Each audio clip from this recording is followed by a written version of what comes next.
വയനാട്ടിൽ പ്രിയങ്ക ഗാന്ധിയുടെ ഓഫീസ് അനൌദ്യോഗികമായി പ്രവർത്തനം തുടങ്ങി. ഔദ്യോഗികമായി ഓഫീസ് ഉദ്ഘാടനം 2 മാസത്തിനുള്ളിൽ തന്നെ നടത്തുമെന്ന് കോൺഗ്രസ് വൃത്തങ്ങൾ അറിയിച്ചു. ഉദ്ഘാടനത്തിന് മുന്നേ തന്നെ പൊതുജനങ്ങൾക്കായി ഓഫീസ് പ്രവർത്തനങ്ങളും ആരംഭിച്ചിട്ടുണ്ട്.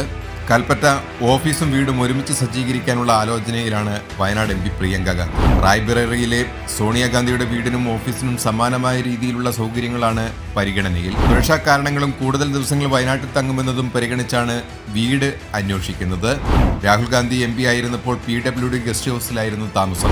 അവിടെ സ്റ്റാഫിനും മറ്റും ഒരുമിച്ച് താമസിച്ച് ജോലികളിൽ ഏർപ്പെടുക എന്നത് സ്ഥലപരിമിതി മൂലമുള്ള പ്രയാസം മനസ്സിലാക്കിയാണ് പ്രിയങ്ക താമസിക്കാൻ വീടും ഓഫീസും ഒരുമിച്ചാക്കുന്നത്.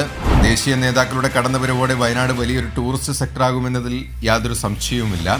ഇനി വയനാട് സന്ദർശിക്കുന്നവർക്ക് നെഹ്റു ഗാന്ധി കുടുംബത്തിന്റെ പിന്മുറക്കാരിയുടെ വീടും ഓഫീസും സന്ദർശിക്കാം എന്നതും ഒരു പ്രത്യേകതയാണ്. ഇപ്പോൾ തന്നെ വയനാട് സന്ദർശിക്കുന്ന സന്ദർശകർ പ്രിയങ്ക ഗാന്ധിയുടെ ഓഫീസ് സന്ദർശിക്കാനും അന്വേഷണങ്ങളും തുടങ്ങിക്കഴിഞ്ഞു. കൽപ്പറ്റ കേന്ദ്രീകരിച്ചാണ് നിലവിൽ ഓഫീസ് പ്രവർത്തനം ആരംഭിച്ചിരിക്കുന്നത്.